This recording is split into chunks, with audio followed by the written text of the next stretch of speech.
In 1997, Middlesbrough are seeking their first ever piece of major silverware, having lost the League Cup final earlier in the season. Chesterfield had started the competition back in the first round and had performed wonders to reach this stage. Middlesbrough were making their first ever appearance in an FA Cup semi-final. Manager Brian Robson had captained Manchester United to 3 FA Cup triumphs during his time as a player, and was looking to foreign stars Ravanelli and Juninho to help emulate that success.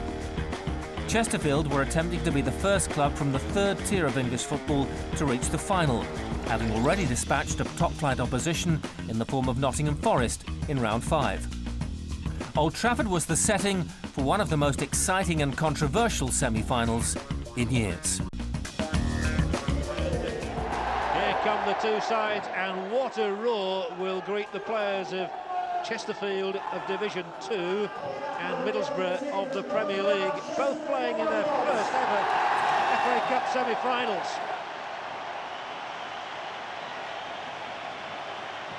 The winners will meet Chelsea at Wembley on the 17th of May. So this is the way the two teams will square up to one another. And we'll look at Middlesbrough first, with a combined value of £22.5 million. There was a late scare over their brilliant Brazilian Juninho, who sustained an ankle injury at West Ham in midweek, but he says he's okay, and so just as at Wembley, he'll play behind Ravanelli and Beck. Chesterfield's starting 11 was signed for just £350,000, yet sharing the same stage as Ravanelli and Juninho will be 6'4" striker Andy Morris, who cost £500 and a bag of footballs to Rotherham United.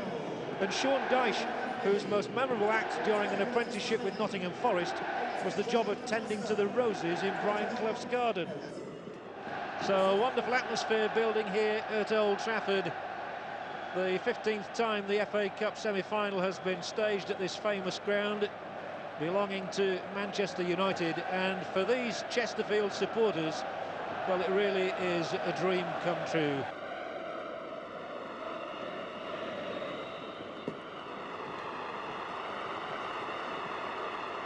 The boys in blue of Chesterfield against the men in red of Middlesbrough.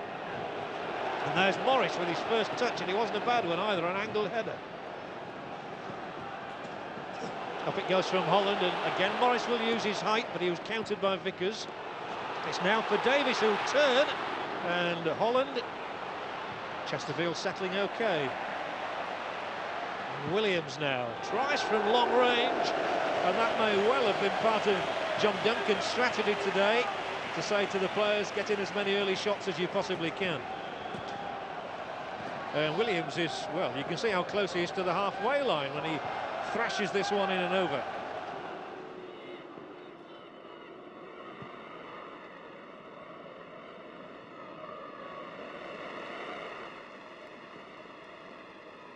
All those Middlesbrough fans massed on that side of the ground, looking for Juninho to do something here. Jules clearly given the job of marking Juninho, and what a job.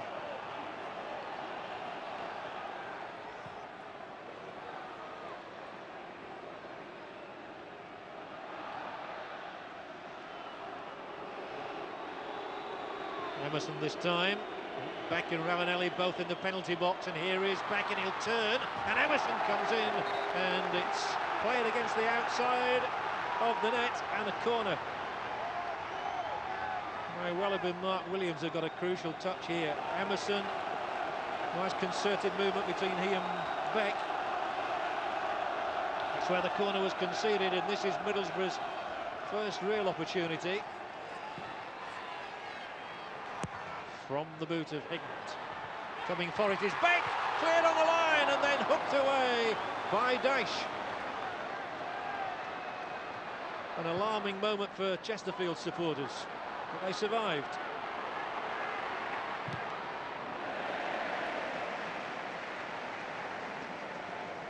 Well, there are going to be a number of scares for Billy Mercer, the goalkeeper who's been past fit after a rib injury, and he came and checked, and he could have suffered the consequences, but Dyche and Curtis between them got that ball out.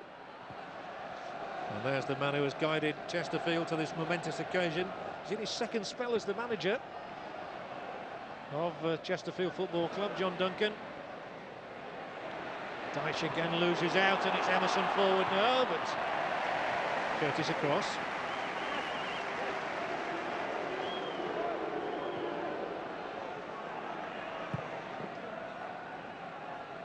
Curious ball from Hignett. Kinder has to go back inside his own half to collect. And then Juninho finds himself man-marked again by Jules. Tries to get away. Emerson is the one left in possession. Slides it in here, and at full stretch cleared by Hewitt.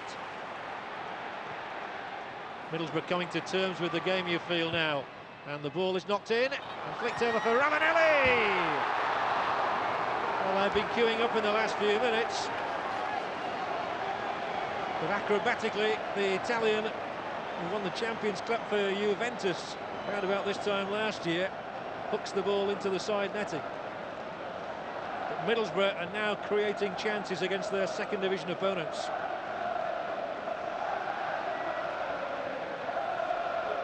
Tumbling as he hit it.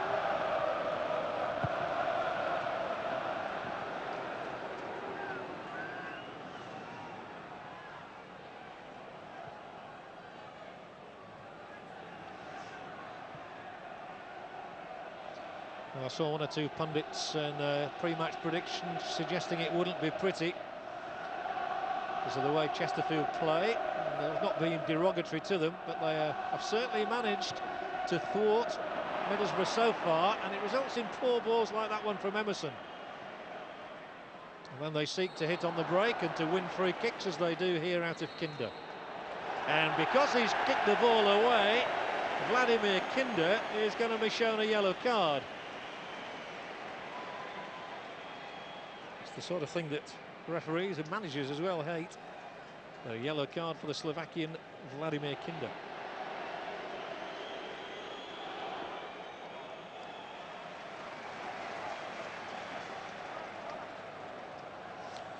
Kevin Randall, the assistant to John Duncan there, is still making notes. Perhaps he's planning for a replay.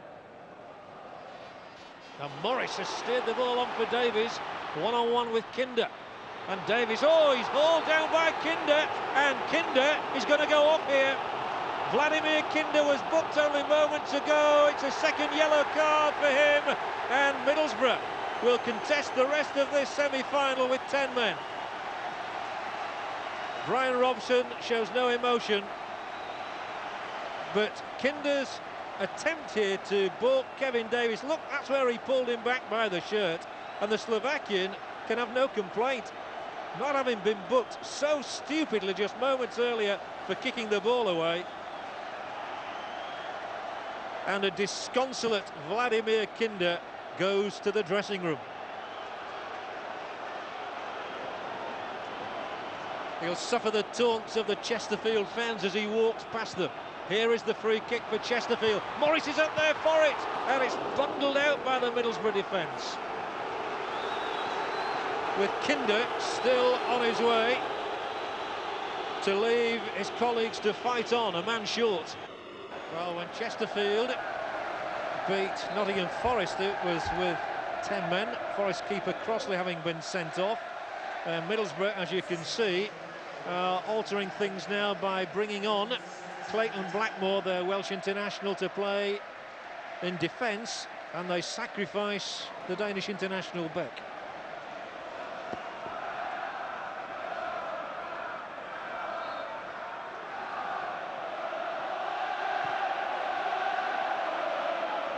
Sean Dyche. For Howard, who's just missed that opportunity, but now gets past Blackmore, and they've three in the middle here. Chesterfield, Davies stabs the ball, Morris has to score! Chesterfield lead! What an incredible moment! It's Chesterfield 1, Middlesbrough 0, 54 minutes gone, and the dream is alive again for Chesterfield. Howard got away from Blackmore. The cross to Davis, the toe poke, the fingertip from Roberts, the stabbing by Andy Morris, who will never ever score a more celebrated goal than that. What an astonishing moment in footballing history.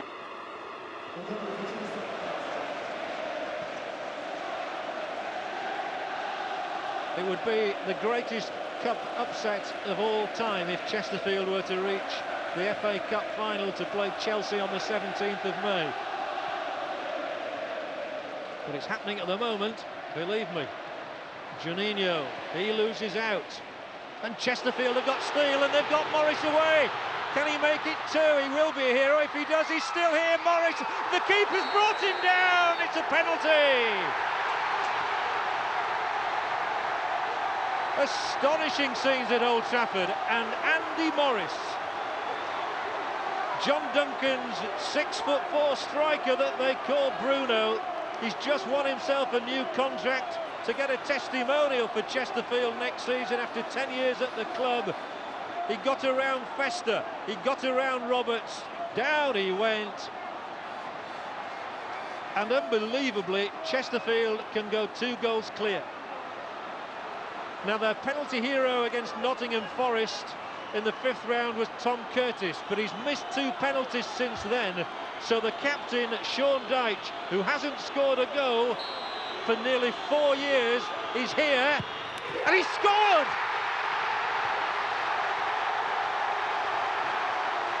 Are they on their way to Wembley? An hour's gone. Roberts can't believe it. Sean Dyche has got his first goal in 4 years. It's his first FA Cup goal of an entire career, and he has blasted it into the middle of the Old Trafford net, and maybe he has blasted Chesterfield into history. The FA Cup final beckons Chesterfield, and I think even the most ardent fan of Chesterfield predicted 1-0. They could scarcely have believed that their side would lead 2-0 with an hour played. But Middesbrough have to come now and do something quite sensational. Chesterfield have defied them for over an hour.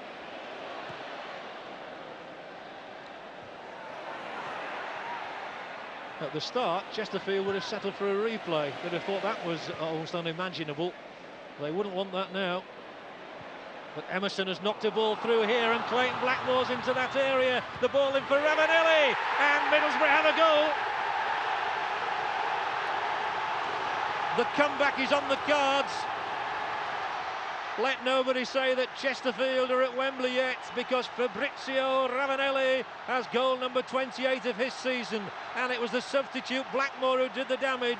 He got in there. Ravanelli bundled the ball past Billy Mercer, and Middlesbrough now have a lifeline when they needed it most. Blackmore's cross, and an unspectacular finish maybe, but just as vital as any of the goals that the White Feather has conjured up since his move from Juventus.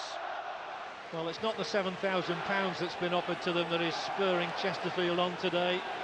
It's that thought of creating footballing history. News would certainly travel around the world if Chesterfield got to an FA Cup final.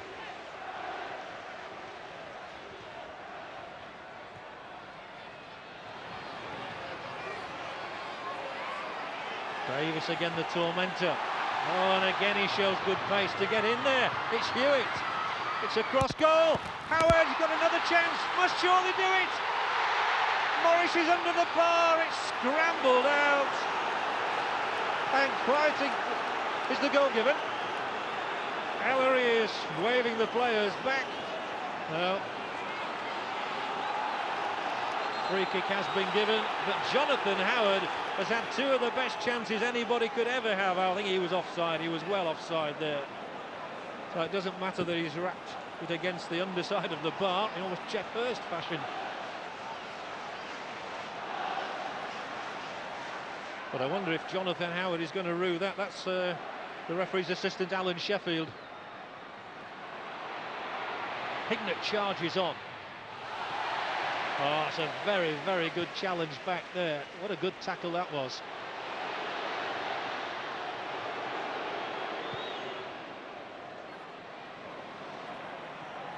Juninho, can he conjure up the one piece of magic that Middlesbrough need? No, he's lost out to Jules and he drives on.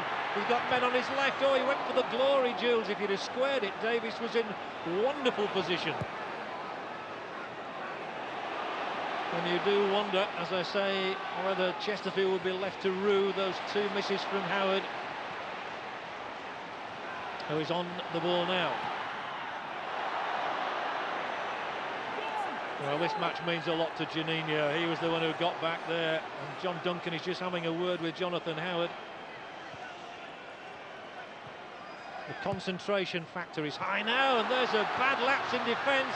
Gives Davies a chance to hit a shot, and Roberts manages to palm it away. Well, this is a genuine cup tie in the best English traditions.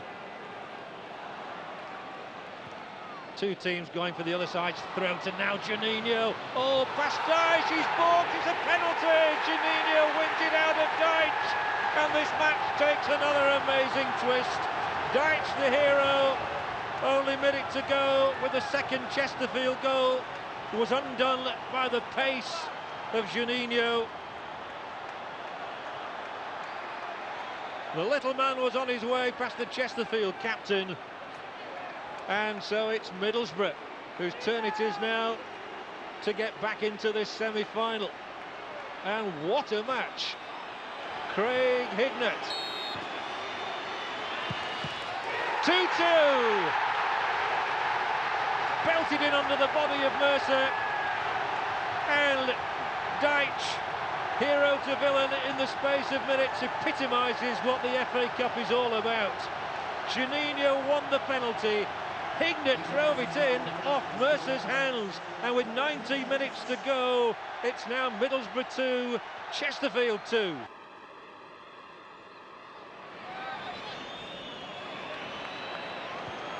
And Davis is away down the left for Chesterfield. This surely last chance for him. Has he got the legs to take on almost the entire Middlesbrough defence by himself? What a good game he's had, Kevin Davis. And now it's Morris. Well, if he'd looked to his right, Hewitt was coming up, but there we've had the 90 minutes, and this fabulous cup tie is going to go into extra time. And they're asking a lot of him, but again he will dance at that defence. Ravanelli. Here's a chance.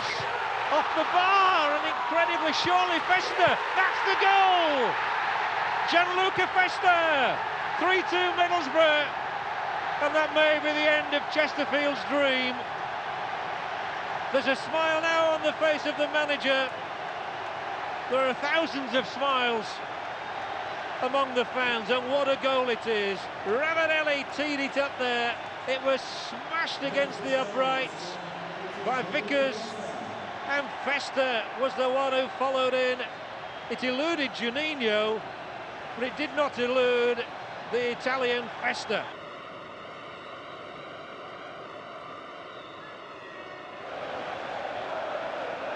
They're huddled in disbelief.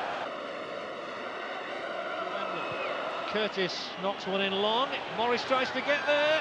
Comes down. Hewitt was tired. Davis, can he steal some glory even now? It's away and out for the corner.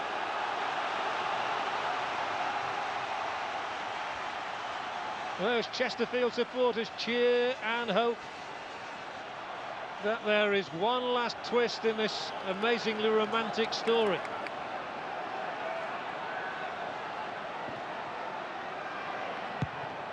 It's in, and it's Sean Dyche's head that flicks it out of play. That will be a goal kick.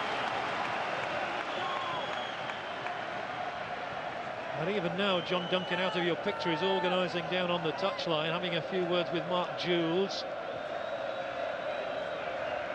But 2 minutes is all that separates Middlesbrough from an FA Cup final, first appearance ever against Chelsea. Their fans believe they've made it. Juninho, he's been named man of the match, hardly surprisingly. His has been a towering performance. He may only be about 5'5", but is an immense footballer. Ravanelli. Blackmore's got through. And now, yeah, Mercer's out of his goal quickly enough. Headed on by Carr, headed away by Vickers. Beaumont will chase, Ravanelli will chase back, and it's in here towards Howard, towards Morris, towards Hewitt. I don't believe it! I do not believe it! Jamie Hewitt, born in Chesterfield, who'll be 29 on FA Cup final day, has made it 3-3. And this is the most astonishing footballing story that I think I've ever seen. Who could possibly write a script like this? Jamie Hewitt has given Chesterfield yet another chance to play at Wembley. And those Middlesbrough fans at the back of the net just cannot believe it. They are thunderstruck. It's only Hewitt's second goal of the season. What delight on the bench, what a story.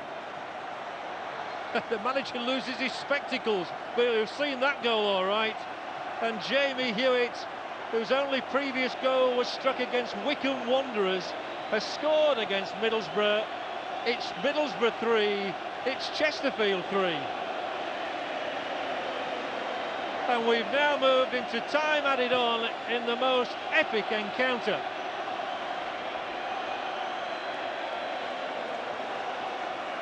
And Hillsborough awaits. Unless. And here comes Mark Jules for Chesterfield. And that's it. A quite glorious performance from John Duncan's Chesterfield. He looks shattered. Jamie Hewitt is hugged by his captain, Sean Dyche, and the only Chesterfield-born player in the Chesterfield team has written the most romantic postscript to this game that was imaginable. When they led by 2-0, those fans were already thinking of booking their seats at Wembley. Quite extraordinary scenes. Morris and Dyche had made it 2-0. Then Ravanelli and Hignett made it 2-2. The Italian Festa made it 3-2 to Middlesbrough in extra time. And with a minute of that extra time to go, this man, Jamie Hewitt, who'll be 29 on FA Cup final day, found the spirit, the resolve and the headed goal that keeps Chesterfield's dream very much alive.